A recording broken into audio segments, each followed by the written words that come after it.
This is the Hidden Killers podcast with Tony Brueski. Featuring former FBI Special Agent and Chief of the Counterintelligence Behavioral Analysis Program, Robin Dreeke. Gypsy Rose Blanchard is now free, the victim of many years of child abuse at the hands of her mother, Dee Dee Blanchard, who was later diagnosed with Munchausen by proxy syndrome. However, Gypsy, a victim, at the same time also the culprit, one of the people charged with her murder, the murder of Dee Dee Blanchard, along with her boyfriend at the time, Nick Godejohn. Now, after 8.5 years, Gypsy is finally free and about to start a new life of her own. And really, if you look at this, she's 32 years old and for the first time is truly free in a sense, in prison basically by her mother all that time and going straight from that to in actual prison. Now at 32, never having a normal life, never having a normal upbringing, and thrown to the world with much fanfare and publicity. This could go really wrong really fast. That would be where my take is on this as we're watching her launch herself into the world of social media and public opinion with her own voice. What are your thoughts as she goes into this, Robin? Yeah, you hit it right there, Tony. She's going from 0 to 100, which can be very dangerous if you don't have some good, healthy people in your life, part of that process of transitioning to freedom. And there's been many levels of freedom that she's been exposed to. She is really a great, perfect storm of how you become a media sensation. I mean, she was, first of all, the word victim. She was a victim, hardcore victim. Yeah, without a doubt. And yet she never played the role of a victim. She took command. She took control, which is a compelling story. So it garners support for her because she was so victimized by such a rare psychological disorder and really traumatized by her mother making her go through horrendous surgeries, shaving her head, pretending she had leukemia. I mean, there was and she was about to go through another surgery, but never in any things I've read did she say, I was a victim. She just said what was done to her, and she was at wit's end about what to do with it. She, moments of, she didn't say insanity, but, just kind of franticness. I didn't want to go through another surgery. It's a compelling story. And as opposed to Becky Hill, who refuses to own her behavior, what does she do? The other compelling part, she confesses. I did it.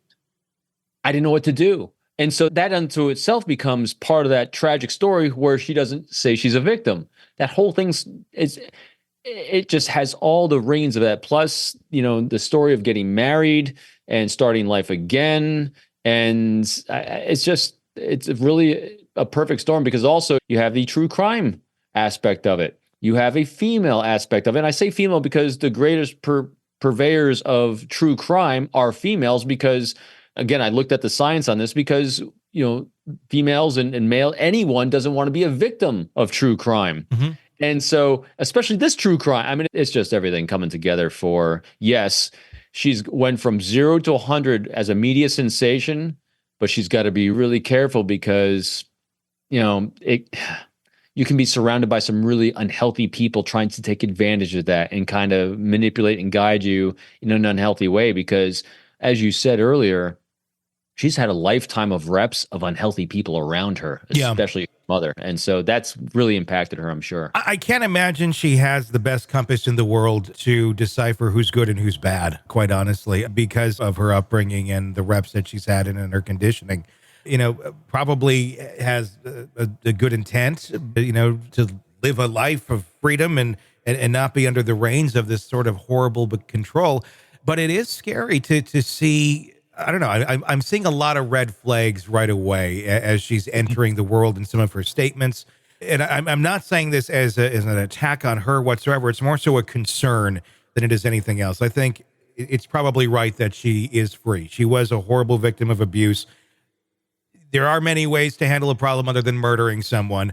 But at the same point, I don't know that she had the mental capacity to think many other ways. But at the same point, seeing some of her posts talking about, and I have this book coming out about this and this interactive thing over here and the Lifetime series, the Prison Confessions of Gypsy Rose Blanchard. And it's a lot. And I get there's a lot of, salivating hyenas waiting at the door for her to get out so they can profit off of Gypsy Rose Blanchard's story. And I'm sure she'll make money on it too. It's her story to tell. But all of these pieces together, it just screams, this is not going to end well. And I don't know what sort of advice one would give someone like this who's entering a world of this nature to help them stay on some sort of path. I don't know if there is any guidebook to this because it is such a rare situation. Yeah, as so often when we're talking about these cases and situations, I get my first thoughts that pop into my head when you say something. And this one's really pretty clear to me. What advice would you give her or anyone in this kind of situation? Mm-hmm. Shh. Yeah. Silence.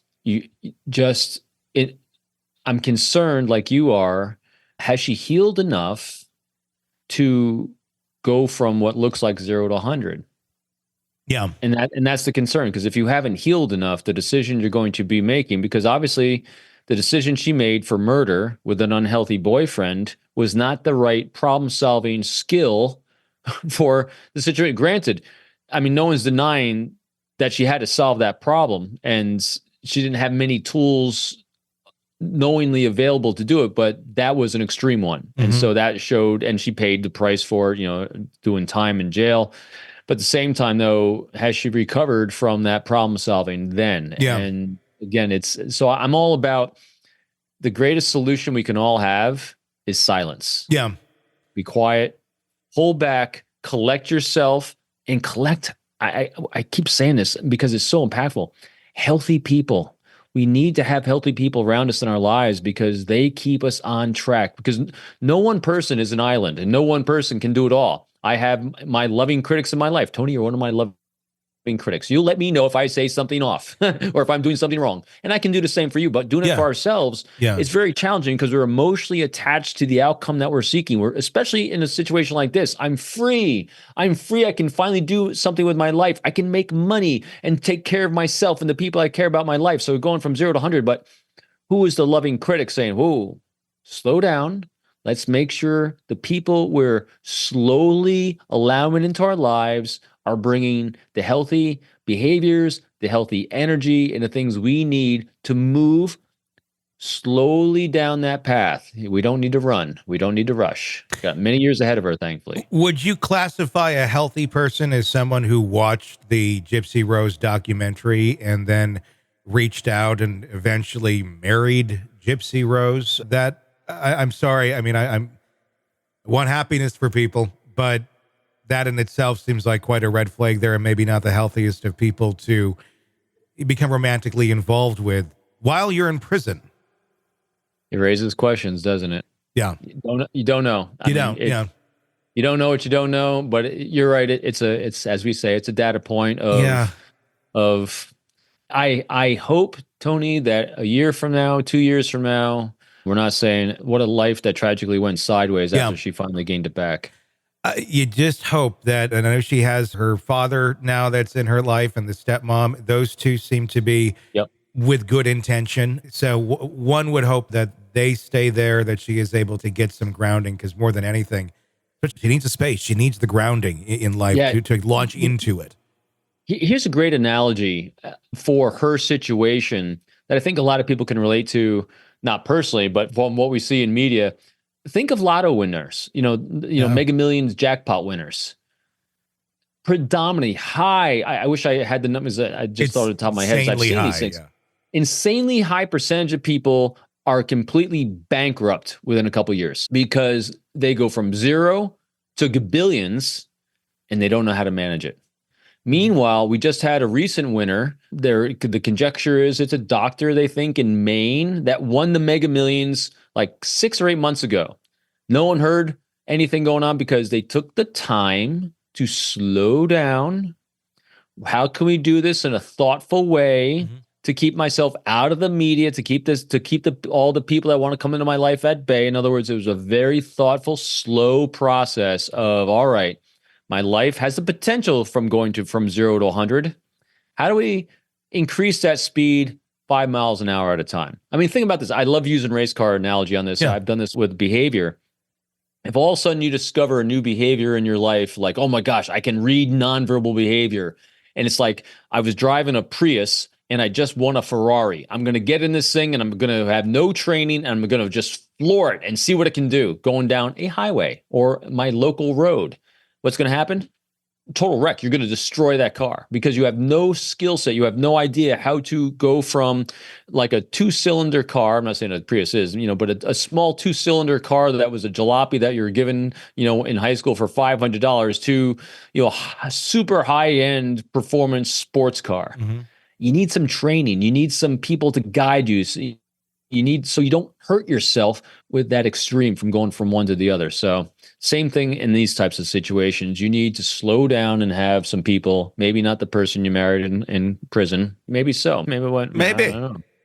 We'll just have to see and really genuinely hope for the best on this. Me too. I mean, she seems like a very sweet person that was really abused pretty profoundly that I've never even seen before. And disorder, again, on your show, another week of, never heard of that one. Yeah, without a doubt.